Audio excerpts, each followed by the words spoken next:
No vídeo de hoje, 3 assuntos. O São Paulo no embalo de Hernan Crespo. Quarta-feira, pegando toda a trajetória do Crespo até aqui, nesses 7 jogos, né? Quarta-feira foi um baita de um acidente de trabalho, né? Acho que tá muito claro. Vamos falar da goleada do Botafogo. É claro que uma expulsão com 5 minutos muda o jogo. Mas foi 5-0, galera. Tem coisas acontecendo nesse Botafogo, coisas positivas. E também vamos falar do impeachment de Augusto Melo. Augusto Melo é passado do Esporte Clube Corinthians Paulista. Será? Like no vídeo, se inscreve, ative o sininho, rumo a 390 mil inscritos por aqui. Feliz Dia dos Pais. Nesse domingo, a AG traz muitas oportunidades de diversão no Brasileirão, nessa rodada importante do Brasileirão. O QR Code está na tela, tem odds turbinadas para você se divertir, entendendo que aqui é para brincar. Então você pode ganhar dinheiro, pode perder dinheiro, então fique esperto nisso. Jogue sempre com responsabilidade, você que tem 18 anos ou mais. QR Code na tela, vem pra AG! Um domingo realmente muito especial, né? Sempre, Dia dos Pais, a gente sabe que a audiência do canal ela é majoritariamente masculina, apesar da gente ter com muita felicidade aqui muitas mulheres que acompanham o trabalho. Então, quero falar para os papais aí da minha alegria de ter você comigo todos os dias, aqui ao meio-dia, também nos vídeos da noite, no meio da semana. Muito legal isso que a gente está construindo. A gente já está com quase 400 mil inscritos aqui, com mais de 3 milhões de visualizações por mês. Isso é maravilhoso. Então, papais que estão aqui todo dia, almoçando, acompanhando os vídeos, concordando, discordando, rindo, se irritando. Feliz Dia dos Pais para vocês, que seja maravilhosa essa data, aproveite bastante. Quem tem o seu papai, quem tem o seu filho, a sua filha, quem não tem, vai guardar boas lembranças, eu tenho certeza disso. Vamos aproveitar bastante essa data que é muito bonita. Aliás, uma pausa no vídeo. Eu deixei na descrição, e se eu conseguir colocar no cardzinho, no izinho aqui, também, um link de um vídeo do canal da Caroline, da minha filha, que fez uma entrevista comigo nesse Dia dos Pais. Então, você clica no link para acompanhar. Ela que hoje me levou café na cama, né? Maravilhoso. Comecei bem o dia. Ela que me entregou esse cartão lindíssimo de Dia dos Papais, né? Eu tenho a Caroline aqui comigo e eu tenho o Gustavo, que mora em outro estado, né, meu filho mais velho, já entrando na faculdade, já vieram em épocas bem diferentes, mas saudade danada do Gustavo, queria estar com ele aqui, mas a Caroline está comigo e a gente tem essa entrevista aí nesse vídeo, nesse outro canal, que é o canal dela, tá bom? Link na descrição e no izinho aqui. Bom, vamos falar aqui do São Paulo primeiro. O São Paulo com o Crespo, assim, passou, a página virou, eu não quero também ficar o tempo todo falando do passado, porque a gente tem que olhar para o presente e para o futuro. O Zubeldia é passado. Acabou, beleza, foi embora. Mas ainda é recente essa era Crespo. Como a gente disse na abertura do vídeo, são 7 jogos apenas. Na verdade, são 9 jogos, né? Porque são 7 do Brasileirão e são 2 de Copa do Brasil, do confronto que ele foi eliminado para o Atlético Paranaense. Nós estamos falando de um recorte pequeno, 9 jogos do Crespo. É gritante a diferença para o trabalho anterior, gente, mas assim, nós vamos parar de falar disso, que a coisa vai andar. Mas ainda está muito vivo o trabalho do Zubeldia. O Zubeldia foi demitido ontem, né, do ponto de vista histórico. Foi demitido outro dia. Depois da volta para o Mundial, o São Paulo voltou completamente diferente. Completamente diferente. Nem falo do jogo contra o Flamengo. Ali realmente foi um São Paulo que não existiu. Mas do Red Bull Bragantino para cá, é outro São Paulo, é outro nível de atuação, é outro nível de movimentação, é outro nível de entendimento do que fazer com a bola do pé. O São Paulo hoje sabe o que ele quer, o São Paulo tem maneiras de atacar o adversário. Que o Rodriguinho jogou ontem, né? O entendimento, a movimentação de Marcos Antônio, de Bobadilha, de Rodriguinho, e assim sai o primeiro gol, com uma assistência do Rodriguinho para o Bobadilha.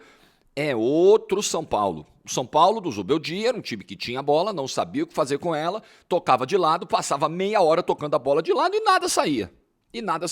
Além de sofrer defensivamente, foi perdendo jogos em casa, tomou 3 gols do Vasco, perdeu para o Mirassol dentro de casa. Hoje você tem uma defesa que se comporta muito melhor, com o Alan Franco, com o Ferrarese, com o Sabino, com perseguições individuais, um sistema de marcação que melhorou e uma produção ofensiva que melhorou.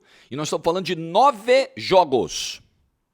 E sem Lucas e Oscar também, tá?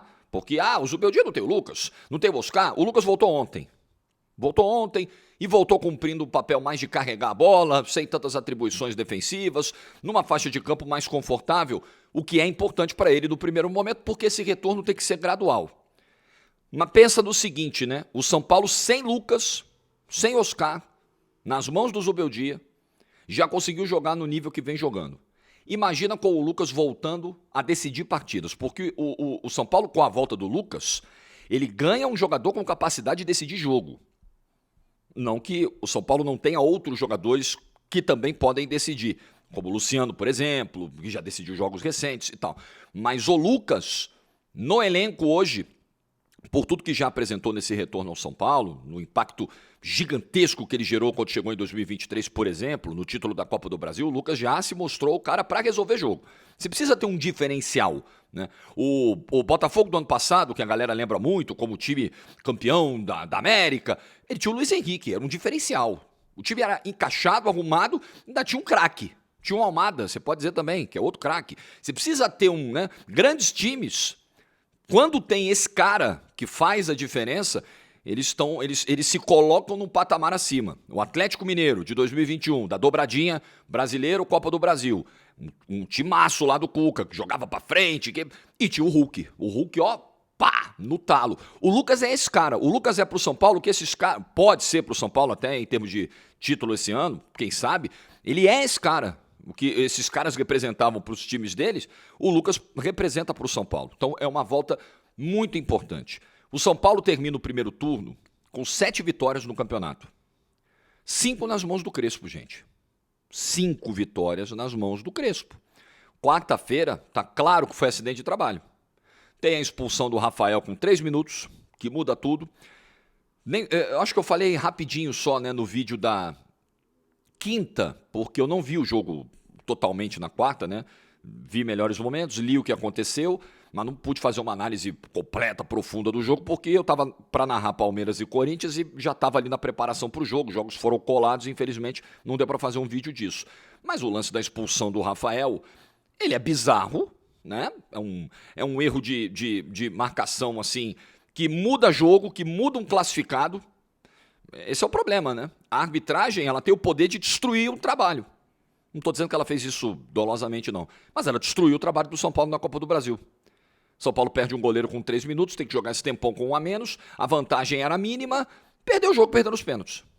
Aí você vai discutir, o Jandrei não ajuda, o Jandrei foi lá, perdeu o pênalti, o Sabino não era para bater, tem um monte de coisa para discutir. O Tapia, pelo que dizem, chegou e falou, professor, eu quero.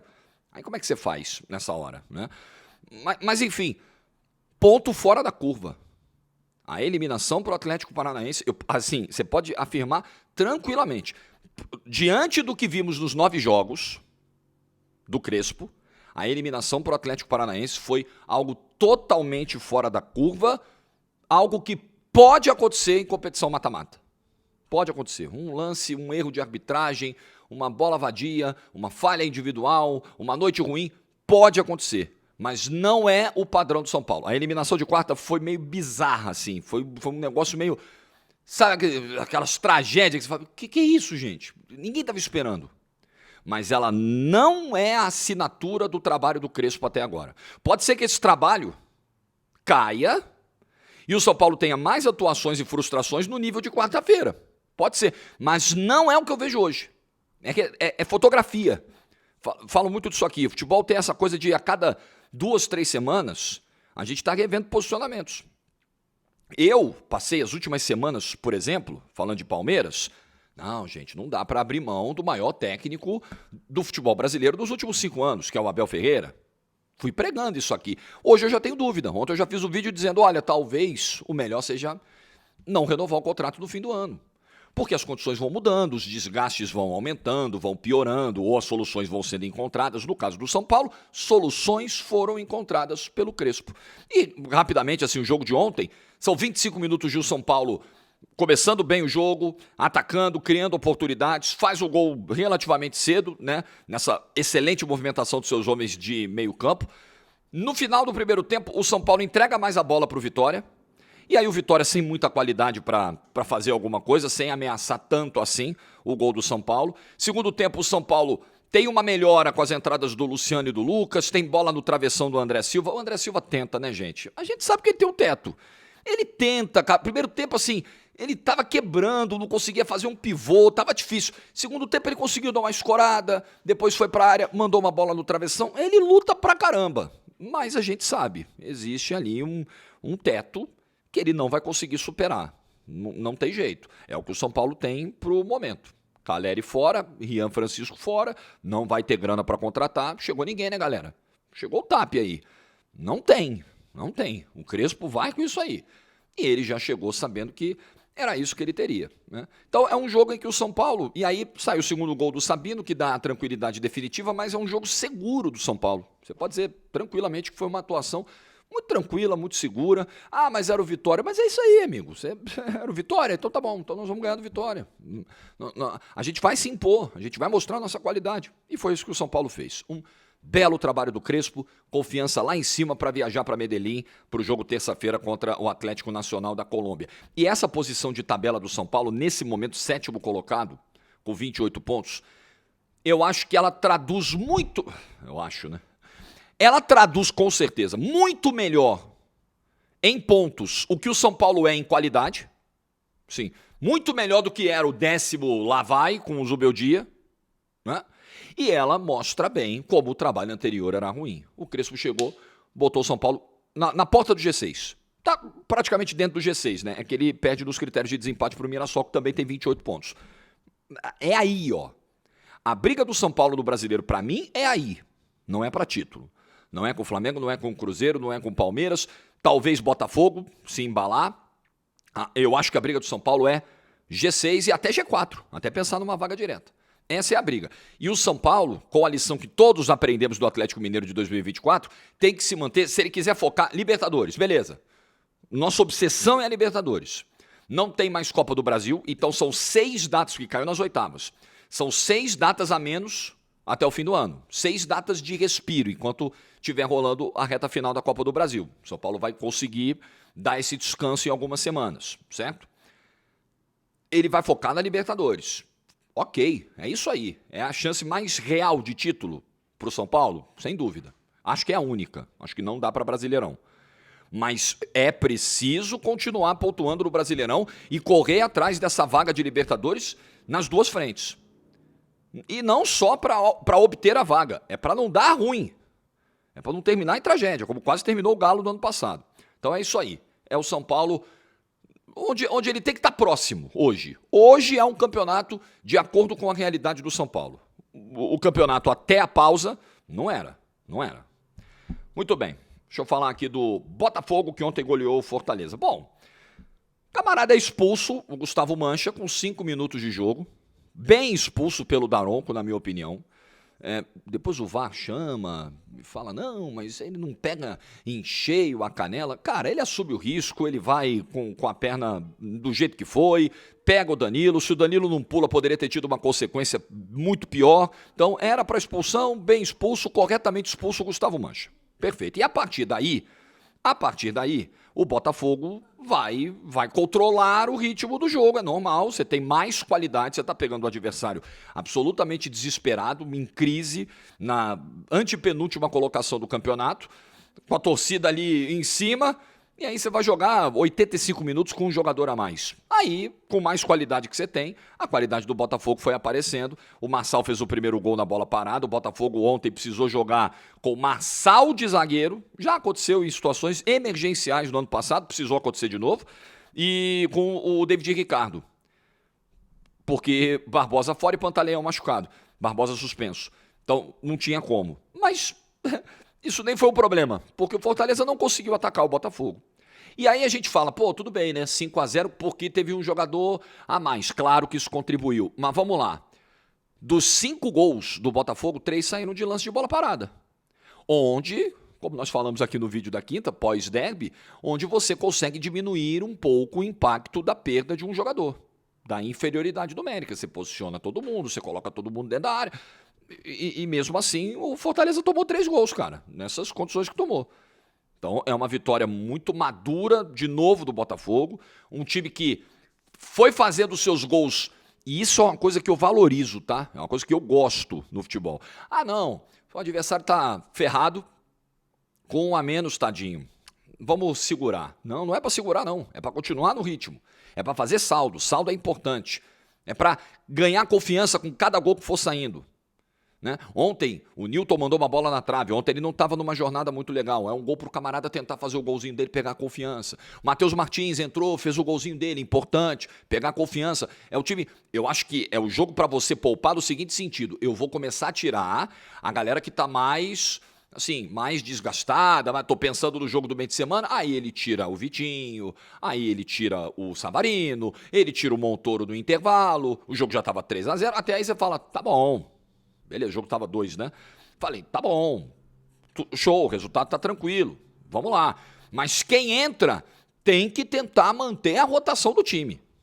O papo é, você não entra lá para só cozinhar o resultado, não, vamos continuar jogando, vamos buscar, tem espaço para jogar, tem caminhos para fazer mais gols, então vamos embora. E foi assim que o Botafogo se comportou ontem. Mais uma assistência do Montoro, maravilhosa no primeiro tempo pro gol do Arthur Cabral. Que jogador é Álvaro Montoro. Eu tô montorizadaço, tô encantado desde que chegou, já tudo que é vídeo do Botafogo eu falo aqui sobre o Montoro de maneira elogiosa. Então foi o Botafogo tabelando, né, botando a bola no chão, encontrando o Arthur Cabral, né, criando oportunidades, aproveitando a bola parada, assim, superioridade em todos os aspectos do jogo.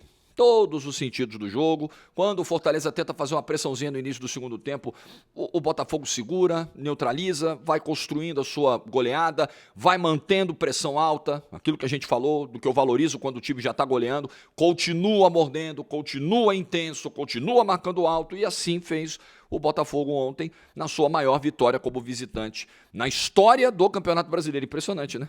A maior vitória como visitante do Botafogo na história do Campeonato Brasileiro. Então dever cumprido, né? Na planilha lá, eu acho que pela crise do Fortaleza e pela qualidade que o próprio Botafogo tem, era possível você colocar uma bolinha ali, pensar em 3 pontos do planejamento e pegar um embalo para quinta-feira contra a LDU. O Botafogo precisava, tudo bem que são níveis de adversários completamente diferentes hoje, tá? Fortaleza e Cruzeiro. Mas o Botafogo precisava deixar uma impressão muito boa. Não era só uma impressão ok, era uma impressão muito boa.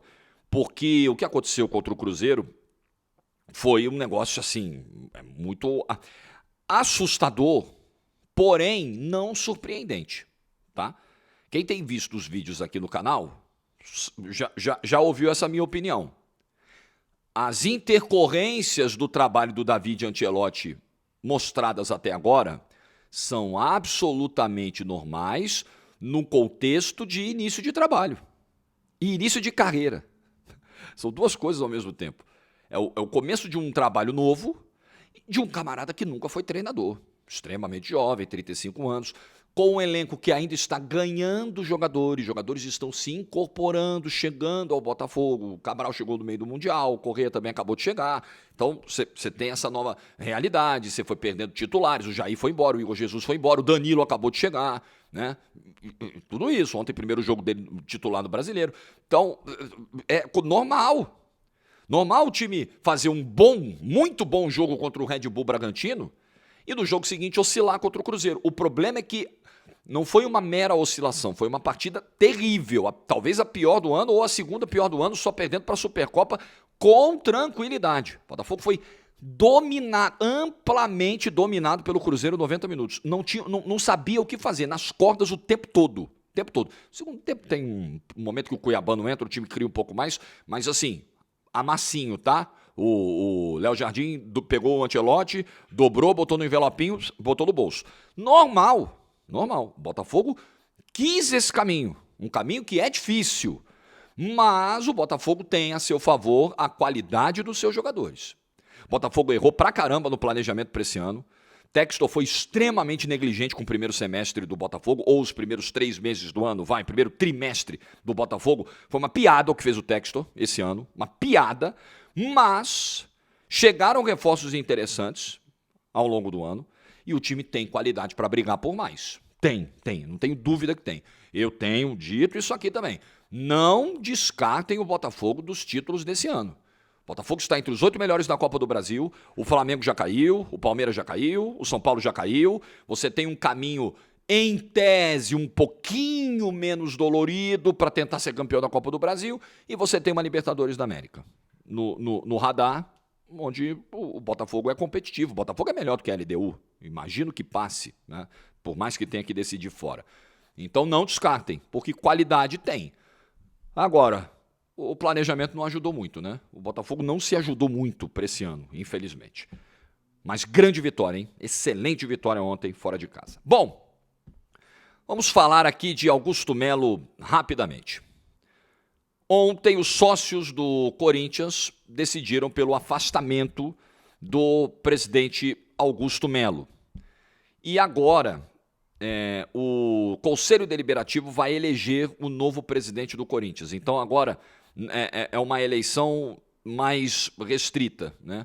Os conselheiros vão fazer o que a gente chama de eleição indireta do novo presidente do clube. Ainda não tem data marcada para acontecer, foi até pesquisar se já tinha saído alguma coisa, não saiu. Então, o Augusto Melo estava temporariamente afastado pelo Conselho, e aí o rito estatutário do Corinthians previa que o afastamento definitivo se daria após a Assembleia de Sócios, que foi o que aconteceu ontem. E foi uma votação, assim, convenhamos, expressiva. 1.413 votos a favor do afastamento e 620 votos contrários ao afastamento. Foi o resultado da Assembleia de ontem no Parque São Jorge. Ele já estava fora desde 26 de maio, né, naquele afastamento temporário, e agora esse afastamento é definitivo. E aí é o seguinte, o novo presidente, que vai ser eleito pelo Conselho, fica até o fim de 2026. Né? É o período do mandato do Augusto Melo, que seria o mandato total do Augusto Melo. Fim de 2026. E aí depois teremos as eleições no rito normal no futuro. Página virada? Será? Não sei. O Augusto Melo vai judicializar a história. Ele ontem já saiu do Parque São Jorge dizendo que já apontou algumas, segundo ele, irregularidades no processo, com coação de membros suposta coação de membros de organizada aos sócios, para que votassem pelo afastamento, falta de isenção de membros da mesa, do conselho, enfim. Ele tem uma defesa cara, muito competente, contratou advogados renomados do país, e eu lembro que, sei lá, um mês atrás a gente entrevistou o Augusto na TNT Esportes, no De Placa, e eu fiz exatamente essa pergunta para ele. Presidente, qual é o caminho? É a judicialização? E ele deixou meio nas entrelinhas ali que essa era uma possibilidade levantada. Então, vai ter questionamento.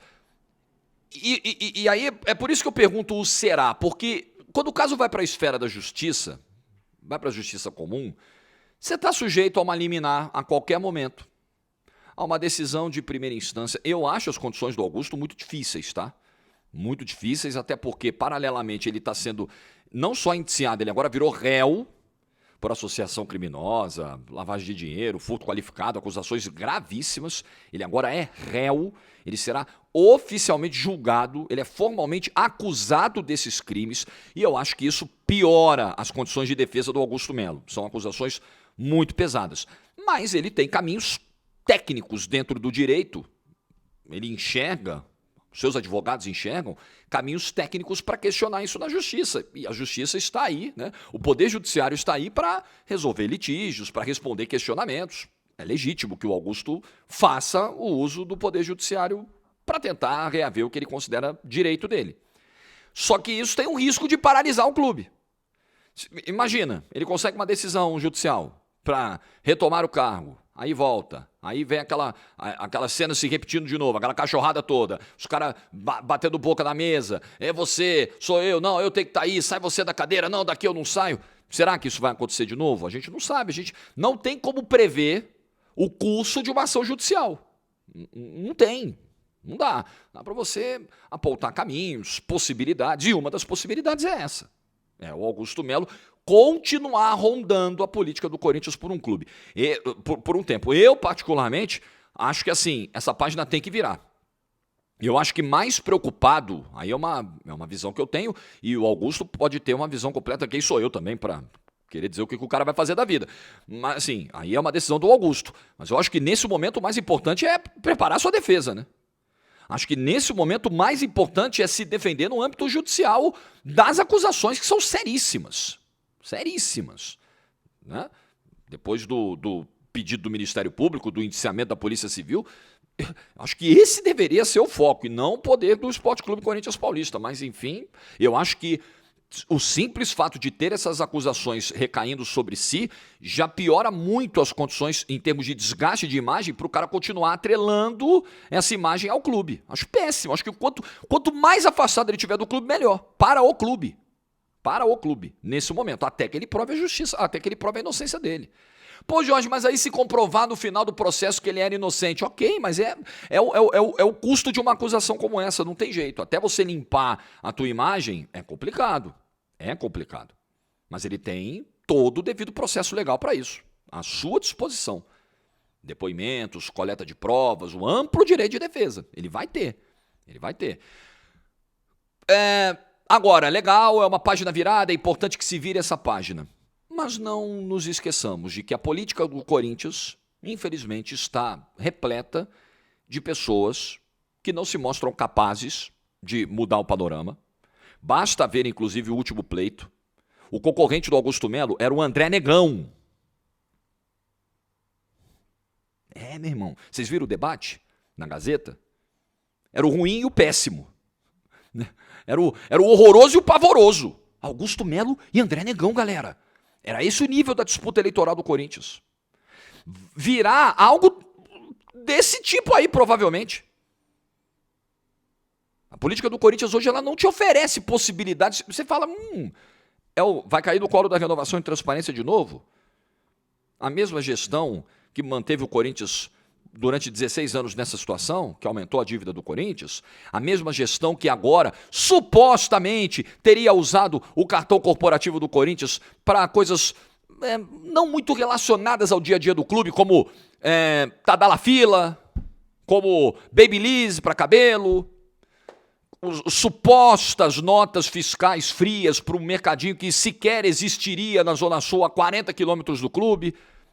É isso. É para isso. Esse é o ponto. Vamos tirar o Augusto? Tinha que tirar o Augusto? Eu acho que as acusações eram muito fortes e o Augusto realmente não tinha condição de continuar. O problema é quem vai chegar. Quem vai chegar? O Osmar Stabile está aí, desde 26 de maio. Cada entrevista do Osmar Stabile me deixa mais de cabelo em pé, os que ainda tem.